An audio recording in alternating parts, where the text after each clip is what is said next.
حضرت حمزہ کا قبول اسلام۔ ایک دن نبی کریم صلی اللہ علیہ وسلم کوہ صفا کی طرف تشریف لے جا رہے تھے کہ راستے میں ابو جہل آ گیا۔ اس نے آپ صلی اللہ علیہ وسلم کو سخت الفاظ کہے، مگر میرے آقا صلی اللہ علیہ وسلم خاموش رہے، کچھ جواب نہ دیا۔ بدبختی یہاں تک بڑھی کہ اس نے ہاتھ میں موجود لاٹھی سے حضور صلی اللہ علیہ وسلم کے سر اقدس پر وار کیا، خون جاری ہو گیا، مگر رحمت عالم صلی اللہ علیہ وسلم پھر بھی خاموش رہے، صبر فرمایا اور گھر تشریف لے آئے۔ یہ منظر ایک لونڈی دیکھ رہی تھی۔ کچھ دیر بعد حضرت امیر حمزہ شکار سے واپس آئے۔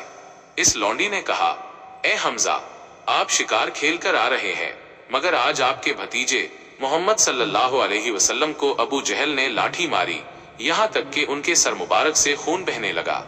وہ یہ ظلم اس لیے کرتا ہے کہ اسے لگتا ہے محمد صلی اللہ علیہ وسلم کا کوئی مددگار نہیں۔ اگر آج عبد المطلب زندہ ہوتے تو کوئی ایسی جرت نہ کرتا۔ یہ سن کر حضرت حمزہ کا خون جوش میں آ گیا، شکار کا سامان وہیں پھینکا، ایک لاٹھی اٹھائی اور سیدھا حرم کی طرف روانہ ہو گئے۔ ابو جہل اپنے ساتھیوں کے ساتھ بیٹھا تھا۔ حضرت میم زہ نے پہنچتے ہی زور سے لاٹھی اس کے سر پر ماری اور فرمایا، کیا تم میرے بھتیجے کو کمزور سمجھتے ہو؟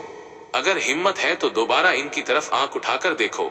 ابو جہل کانپ گیا اور اپنے ساتھیوں کو کہنے لگا، خاموش رہو، حمزہ واقعی بہادر اور طاقتور ہیں، کوئی کچھ نہ کہے۔ اس کے بعد حضرت حمزہ سیدھے حضرت خدیجۃ الکبریٰ کے گھر پہنچے۔ وہاں دیکھا کہ نبی کریم صلی اللہ علیہ وسلم کے زخموں پر مرہم پٹی ہو رہی ہے۔ حضور صلی اللہ علیہ وسلم نے اپنے چچا کو دیکھا تو آنکھوں میں آنسو آ گئے۔ حضرت حمزہ نے عرض کیا، بھتیجے، خوش ہو جاؤ، میں نے ابو جہل کا سر پھوڑ دیا ہے۔ نبی کریم صلی اللہ علیہ وسلم نے فرمایا، چچا، میں اس بات سے خوش نہیں ہوتا۔ حضرت حمزہ نے حیران ہو کر پوچھا، تو پھر آپ کس بات سے خوش ہوں گے؟ آپ صلی اللہ علیہ وسلم نے فرمایا، اگر آپ کلمہ پڑھ لیں تو میں خوش ہو جاؤں گا۔